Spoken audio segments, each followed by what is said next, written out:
Okay, hello everyone, welcome to सरकारी exam वाला। इस वीडियो में सामान्य हिंदी का हमारा जो क्लास चल रहा है उसी का ये पार्ट नंबर 4 है। तो इसमें हम डिस्कस करेंगे अपने इंपॉर्टेंट क्वेश्चंस को, और ये क्वेश्चंस आपके अपकमिंग एग्जाम के लिए बहुत ज्यादा इंपॉर्टेंट है, जो भी 2021 के लिए एग्जाम आने वाला है। ठीक है, तो ये पूरा जो सीरीज है ये हिंदी का है और इसमें हिंदी के एमसीक्यू शामिल होंगे। तो पूरे हिंदी का जो निचोड़ है वो इसमें शामिल है। इसमें जितने भी क्वेश्चंस होंगे वो बहुविकल्पी यानी कि एमसीक्यू टाइप के होंगे और उनको व्याख्या के साथ, एक्सप्लेनेशन के साथ आपके सामने प्रेजेंट किया जाएगा। तो ये जो वीडियो है ये आपके समीक्षा अधिकारी यानी आरओ एआरओ, दरोगा भर्ती के लिए, पुलिस भर्ती के लिए, लेखपाल के लिए, इसके अलावा अन्य पीसीएस एग्जाम के लिए जहां पर पूछे जाते हैं। तो ये सभी एग्जाम के लिए वेरी इंपॉर्टेंट है। इस वीडियो को शुरू से लास्ट तक जरूर देखिएगा। इसके अलावा अगर आपने पार्ट नंबर 1, 2 और 3 नहीं देखा है तो आप हमारे चैनल पर विजिट कर जाइएगा। सरकारी एग्जाम वाला सर्च करिएगा, इस तरीके से आपको एक लोगो दिखेगा, उसके आगे लिखा होगा सरकारी एग्जाम वाला, उसको सर्च करिएगा, चैनल को सब्सक्राइब करिएगा, बेल आइकन को ऑन करिएगा, उसके बाद प्लेलिस्ट में जाकर के सारे वीडियोस को देख लीजिएगा। अगर आपको फिर भी वीडियो नहीं मिलता है तो आप हमें फेसबुक, इंस्टाग्राम या फिर ट्विटर पर मैसेज कर सकते हैं, टैग कर सकते हैं, वहां पर भी हम आपको वीडियो के लिंक प्रोवाइड करा देंगे। इस क्लास से रिलेटेड जो भी पीडीएफ है वो सरकारी एग्जाम वाला टेलीग्राम चैनल पर आपको मिल जाता है, तो आप हमारे टेलीग्राम ग्रुप चैनल को भी ज्वाइन कर सकते हैं। उसका लिंक भी इसी वीडियो के डिस्क्रिप्शन बॉक्स में दिया गया है। ठीक है, तो चलिए स्टार्ट करते हैं पहले क्वेश्चन के साथ। सभी प्रश्न अनिवार्य हैं, आपको सभी प्रश्नों के उत्तर देने हैं। अगर आपको किसी प्रश्न का उत्तर पता हो तो कमेंट बॉक्स में कमेंट करिए, नहीं पता है तो उस प्रश्न के उत्तर को समझिए, जानिए। चलिए पहले प्रश्न के साथ स्टार्ट करते हैं। पहला क्वेश्चन है, आध्यात्मिक का विलोम निम्नलिखित में से क्या होता है? तो बताइए, आध्यात्मिक का विलोम निम्नलिखित में से क्या होता है? तो इसका उत्तर है ऑप्शन नंबर डी, भौतिक। आध्यात्मिक क्या होता है? विलोम भौतिक होता है। ठीक है, नेक्स्ट क्वेश्चन, मेघदूत के लेखक निम्नलिखित में से कौन है? मेघदूत के लेखक यानी कि रचयिता कौन है?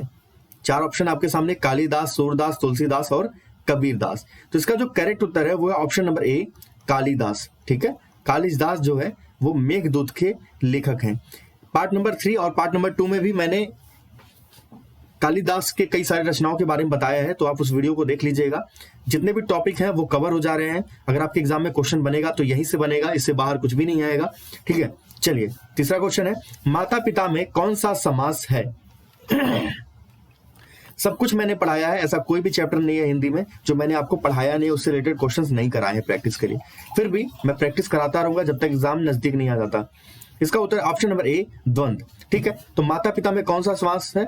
द्वंद्व समास है। अगर आप समास विग्रह करें तो आप देखेंगे कि माता और पिता, इस तरीके से इसका समास विग्रह होता है माता पिता का। ठीक है, ये जो हाइफाइन होता है उसकी जगह क्या लिखते हैं? और लिखते हैं, तो इसमें द्वंद्व समास देखने को मिलता है। नेक्स्ट क्वेश्चन है, करुण रस का अस्थाई भाव निम्नलिखित में से क्या है? आपको बताना है कि करुण रस का अस्थाई भाव इनमें से क्या होता है। जितने भी 9 रस हैं उनके अस्थाई भाव होते हैं। ठीक है, जिससे पता चलता है कि उस मतलब जो घटना है उसमें कौन सारा समय देखने को मिल रहा है। ठीक है, तो इसका उत्तर है आपका शोक। करुण रस में कौन सा अस्थाई भाव होता है? शोक होता है। ठीक है, और देखिए क्रोध जो होता है ये आपका रौद्र रस में होता है। ठीक है, रौद्र रस। ठीक है, इसमें कौन सा होता है? क्रोध। कहते हैं ना, क्रोध में आके हम रौद्र देंगे तो रौद्र रस हो गया। ठीक है, और भय जो होता है ये भयानक, कहते हैं ना बहुत भयानक दृश्य था, तो वहां पर क्या होता है? आप डर जाते हैं, तो भय जो होता है वो भयानक के लिए होता है। ठीक है, इसके अलावा जुगुप्सा जो है ये आपका विभत्स रस के लिए होता है। ठीक है, विभत्स रस के लिए। तो ये सभी रसों के लिए आपको खास करके 4 यहां पर पता चल गए उनके अस्थाई भाव, जैसे करुण रस के लिए शोक, रौद्र के लिए क्रोध, भयानक के लिए भय और विभत्स रस के लिए जुगुप्सा। तो ये आपके लिए यहां पर जरूरी हो जाता है, याद रखिएगा। इन 4 से रिलेटेड हो सकता है आपके एग्जाम में बन जाए। अगर इन 4 से नहीं बनता है, बाकी आपके 5 से बनता है, तो किसी ना किसी क्लास में आपको पढ़ाया गया है या फिर आने वाले क्लास में किसी ना किसी क्लास में आपको पढ़ाया जाएगा। तो इसलिए क्लास को पूरा देखिए, पूरे सीरीज को देखिए हिंदी के, ताकि पूरा चैप्टर आपका क्लियर हो जाए। अगला क्वेश्चन है, तिराहा में कौन सा समास है? आपको बताना है कि तिराहा में कौन सा समास है।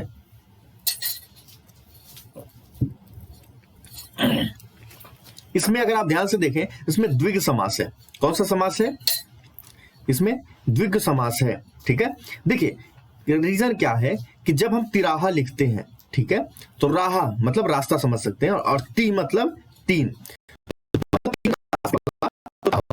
और 4 रास्ते वाले क्या बोलते हैं? चौराहा। तो देखिए जब भी 3 आ जाए, 4 आ जाए, यानी कि संख्या आ जाए, तो परिभाषा ये होती है कि अगर प्रथम पद आपका संख्यावाचक हो तो वहां पर द्विगु समास देखने को मिलता है। तो जिस समास में प्रथम पद क्या हो, संख्यावाचक, यानी कि 3 लिखा हुआ है, इसका मतलब क्या है, द्विगु समास है। नेक्स्ट क्वेश्चन है, पावक किसका पर्यायवाची है? जल्दी से कमेंट करके बताइए पावक किसका पर्यायवाची है। आप सभी को प्रश्न का उत्तर देना है, तो सभी प्रश्न का उत्तर दें और वीडियो को लाइक जरूर कर दीजिएगा।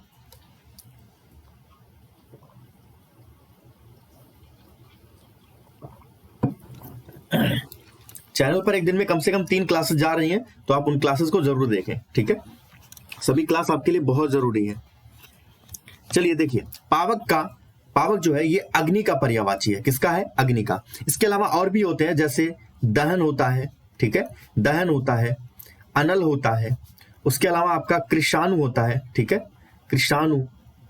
उसके साथ साथ आपका होता है धूमकेतु, ठीक है, धूमकेतु, ये भी होते हैं।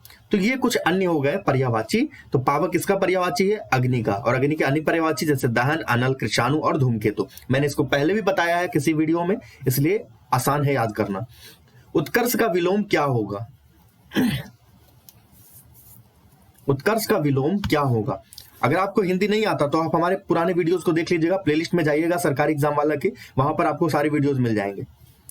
उत्कर्ष का विलोम क्या होगा? इसका उत्तर है ऑप्शन नंबर ए, अपकर्ष, ठीक है। तो उत्कर्ष का विलोम क्या होगा? अपकर्ष। अगला क्वेश्चन है, सारंग किसका पर्यायवाची है? आपको बताना है सारंग जो है वो किसका पर्यायवाची है। इसका उत्तर ऑप्शन नंबर बी, मोर का। सारंग किसका पर्यायवाची है? तो सारंग जो है वो मोर का पर्यायवाची है। मोर के अन्य भी पर्यायवाची होते हैं, जैसे केकी, ठीक है, केकी, कलापी, सिखी, ठीक है, बड़ा सा है इसमें, सिखी। उसके अलावा ध्वजी भी बोला जाता है, ठीक है, मोर के लिए। उसके अलावा शिखंडी भी बोला जाता है, नीलकंठ भी बोला जाता है, ठीक है, नीलकंठ भी बोला जाता है। तो ये आपको ध्यान में रखना है। और शिखंडी भी होता है, ये बहुत जरूरी है, याद रखिएगा, शिखंडी। चलिए आगे बढ़ते हैं। नेक्स्ट क्वेश्चन, रति किस रस का अस्थाई भाव है? अब बताइए, मैंने वहां पर 4 बता दिया था, तो ये 5वें नंबर का है। बताइए रति जो है किस रस का अस्थाई भाव है? तो बहुत आसान है, श्रृंगार रस आपका यहाँ पर करेक्ट उत्तर हो जाएगा। श्रृंगार रस का अस्थाई भाव क्या होता है? रति होता है। उपमा अलंकार क्या है? आपको परिभाषा के रूप में है, आपको बताना है कि उपमा अलंकार में हमें क्या देखने को मिलता है। इसका उत्तर ऑप्शन नंबर ए, विभिन्न पदार्थों का सादृश्य प्रतिपादन, यानी कि समान गुण, समान धर्म वाले जो पदार्थ होते हैं उनकी तुलना एक वस्तु की दूसरे वस्तु से की जाती है, ठीक है। मान लीजिए कोई है, समान गुण वाले हैं, समान धर्म वाले हैं, तो उनकी तुलना दूसरे से की जा रही है और वो भी उसी ग्रुप में हो। ये चीज आपको ध्यान में रखना है, ठीक है। तो क्या होते हैं? सादृश्य प्रतिपादन, मतलब सादृश्य, समान दृश्य वाले से क्या किया जाएगा? तुलना किया जाएगा। तो भिन्न पदार्थों का, ये चीज आपको ध्यान में रखना है। तो क्या हो गया है यहाँ पर? उपमा अलंकार। अनुप्रास अलंकार यहां पर क्या है? आपको बताना है अनुप्रास अलंकार क्या होता है। परिभाषा के रूप में है, आपको बताना है।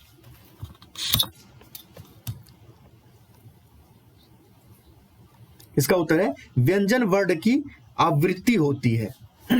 जो व्यंजन वर्ण होते हैं उसकी क्या होती है? हमें आवृत्ति देखने को मिलती है, तो वो क्या होते हैं? अनुप्रास अलंकार कहलाते हैं। अगला क्वेश्चन है, चिराग गुल पगड़ी गायब, मुहावरे का अर्थ क्या होगा? चिराग गुल पगड़ी गायब, ठीक है, चिराग गुल हो गया और पगड़ी भी क्या हो गया? गायब हो गया। तो इस मुहावरे का अर्थ क्या होता है? बताइए। इसका उत्तर है मौका मिलते ही धन को उड़ा दिया जाना, ऑप्शन नंबर ए। चलिए नेक्स्ट क्वेश्चन है, चलिए निम्नलिखित में से कौन सा शब्द विशेषण है? आपको बताना है इनमें से कौन सा शब्द विशेषण है। विशेषण विशेष से रिलेटेड बहुत सारे क्वेश्चन पूछे जाते हैं, तो हर क्लास में मैं 1 से 2 क्वेश्चन करा रहा हूं, ठीक है। हर चैप्टर को मैं टच कर रहा हूं, जिससे सारे चैप्टर रिवीजन होते रहे आपके, और जो बच्चे नए हैं उनको सीखने को भी मिले। इसका उत्तर क्या हो जाएगा? ऑप्शन नंबर सी, निपट। निपट क्या है आपका? ये विशेषण है। और अगर पूछा जाए स्पेशली कि किस प्रकार का विशेषण है, तो ये है परिमाणवाचक, ठीक है, परिमाणवाचक, परिमाणवाचक क्रिया विशेषण, ठीक है। चलिए, हिंदी भाषा में वचन कितने प्रकार के होते हैं? बताइए, हिंदी भाषा में वचन कितने प्रकार के होते हैं? इसका उत्तर है ऑप्शन नंबर बी, 2 प्रकार के। कौन कौन से? तो एक होता है एक वचन और दूसरा होता है बहुवचन, ठीक है, बहुवचन याद रखिएगा। नेक्स्ट क्वेश्चन है, लिंग की दृष्टि से दही क्या है? आपको बताना है कि ये स्त्रीलिंग है, पुल्लिंग है, नपुंसक लिंग है या फिर उभयलिंग है। आपको बताना है कि कौन सा लिंग है दही। इसका उत्तर है पुल्लिंग है। क्या है? पुल्लिंग है। ठीक है, तो ये चीज आपको ध्यान में रखना है। चलिए देखिए, अगर घी आ जाए ये अपवाद है, मोती आ जाए ये भी अपवाद है, दही आ जाए, इनको पुल्लिंग में रखा जाता है। ठीक है, अगर आपको थोड़ा बहुत ज्ञान होगा तो गलत हो जाएगा, पुल्लिंग में रखा जाता है इनको। लेकिन अगर नदी आ जाए, ठीक है, नदी आ जाए, रोटी आ जाए, टोपी आ जाए, तो ये आपके स्त्रीलिंग हो जाते हैं। ठीक है, स्त्रीलिंग। तो ये ध्यान रखिएगा, ये अपवाद है, एक्सेप्शन है। क्या है? अपवाद है, मतलब हिंदी का जो नियम है उससे अलग है, उसका विरोध करते हैं एक तरह से, जो सामान्य नियम है। तो घी मोती दही क्या है? पुल्लिंग है, और नदी रोटी टोपी क्या है? स्त्रीलिंग है। चलिए अगला क्वेश्चन है, यह घोड़ा अच्छा है, इस वाक्य में यह क्या है?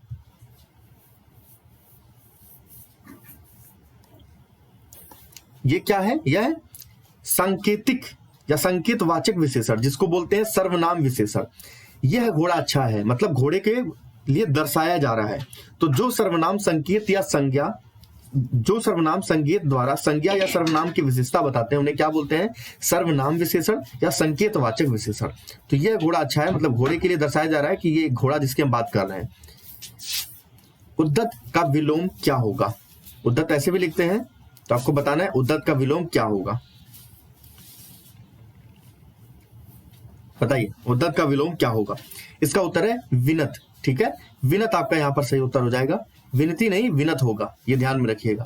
नेक्स्ट क्वेश्चन है, गोद में सोने वाली स्त्री के लिए एक शब्द क्या होता है?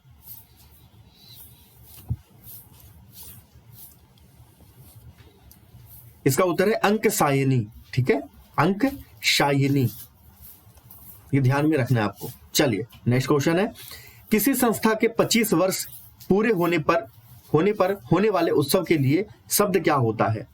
मान लीजिए किसी संस्था के 25 वर्ष पूरे हो गए, ठीक है, तो कौन सी जयंती मनाएंगे?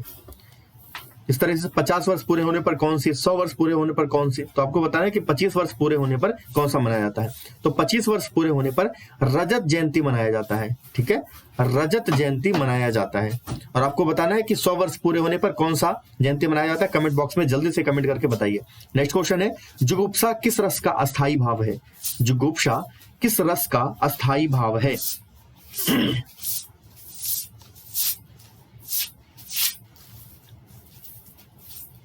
मैंने बताया है विभत्स रस। ठीक है, ऑप्शन नंबर ए। तो ये तो पहले ही बता दिया जब मैंने स्टार्टिंग में 4 वहां पर रस बताया है इसी क्लास में। नेक्स्ट क्वेश्चन है, अनुपम का पर्यायवाची क्या होगा? अनुपम का पर्यायवाची निम्नलिखित में से क्या होगा?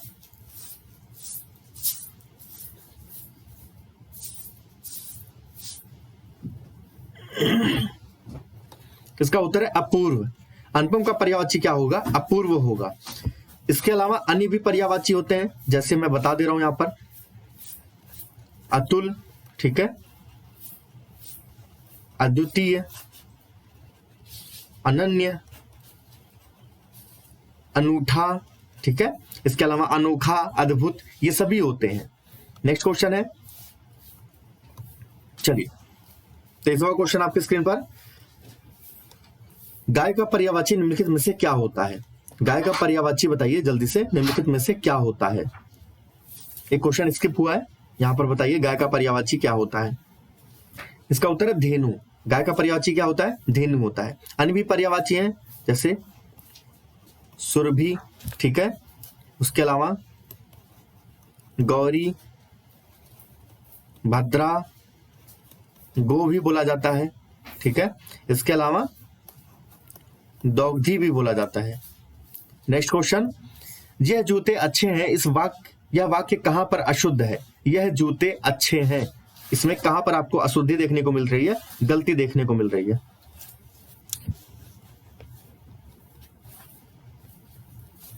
इसका उत्तर ऑप्शन नंबर ए। देखिए यह जो लिखा है ये गलत लिखा है। यह जूता अच्छा है, अगर बहुवचन है वाक्य में तो वहां पर भी सर्वनाम जो है वो बहुवचन होगा। यह क्या है? सर्वनाम है ना, तो यह नहीं होगा, ये होगा। अगर आप ध्यान से यहां पर ये लिखें, ये जूते अच्छे हैं, इसका मतलब क्या है कि यहां पर बहुवचन सर्वनाम हमने लगा दिया और ये कथन क्या हो रहा है? सही बैठ रहा है। तो यह जूते नहीं बल्कि ये जूते अच्छे हैं, ये कथन आपका सही हो जाएगा। तो ऑप्शन ए वाला जो है ये गलत है। चलिए अगला क्वेश्चन है, अनिवार्य का विलोम शब्द क्या होगा? अनिवार्य का विलोम शब्द क्या होगा? इसका उत्तर है वैकल्पिक। अपोजिट क्या होता है? वैकल्पिक, ऑप्शनल, ठीक है। और अनिवार्य मतलब कंपलसरी, कंपलसरी का क्या हो जाएगा? ऑप्शनल। अगला क्वेश्चन, मनोभाव का संधि विच्छेद क्या होगा? और याद रखिएगा प्राथमिक और गौड़ जो है ये विलोम है। यहां पे पहले दिया था ना इस क्वेश्चन में, प्राथमिक और गौड़, तो ये क्या है? आपस में अपोजिट है, ठीक है, आपस में क्या है? विलोम है। चलिए बताइए मनोभाव का संधि विच्छेद क्या होगा, और मैं बताऊंगा कौन सा संधि विच्छेद है। अगर आपको पता हो तो कमेंट करके बताइए। देखिए इसका उत्तर है ऑप्शन नंबर बी, मन है प्लस भाव। मन है और प्लस भाव। अब इसमें देखेंगे आपको विसर्ग चिन्ह देखने को मिल रहा है, तो ज्यादा दिमाग लगाने की जरूरत नहीं है, सिंपल है, विसर्ग संधि होगा, ठीक है। यहां पर अगर पहले वाले में आपको विसर्ग दिखे तो कंफर्म है कि विसर्ग ही होगा, कुछ अपवाद छोड़ दें, जनरली विसर्ग ही होता है। कोयल कोकिल में कौन तद्भव एवं कौन तत्सम है? देख कुछ ऐसे ग्रामर के रूल है जिसमें ज्यादा टेंशन लेने की जरूरत नहीं होती। विसर्ग दिखा तो विसर्ग, सिंपल है। कोयल कोकिल में कौन तद्भव एवं कौन तत्सम है? इसका उत्तर ऑप्शन नंबर सी, पहला तद्भव और दूसरा क्या है? तत्सम है। तो पहला क्या है? पहला तद्भव है और दूसरा क्या है? तत्सम। तो तद्भव तत्सम वाले भी क्वेश्चन पूछे जाते हैं, तो यहां पर आपके सामने ये उत्तर हो गया। नेक्स्ट क्वेश्चन है, बिन मांगे मोती मिले, मांगे मिले ना डैश डैश डैश, खाली स्थान की पूर्ति करना। इस खाली जगह पर क्या भरा जाएगा? मांगे मिले ना भीख, ठीक है। ऑप्शन नंबर क्या होगा? यहां पर डी वाला भरा जाएगा। ये एक लोकोक्ति है कि बिन मांगे मोती मिले, मांगे मिले ना भी। आए थे हरिभजन को ओटन लगे कपास, इस मुहावरे का अर्थ क्या होगा? बताइए इस मुहावरे का अर्थ क्या होगा? इसका उत्तर ऑप्शन नंबर ए, ऊंचा लक्ष्य लेकर चलना पर कोई घटिया काम करना, ठीक है, option number A. Next question, दांत खट्टे करना, इस मुहावरे का अर्थ क्या होगा? दांत खट्टे करना, इस मुहावरे का अर्थ क्या होगा?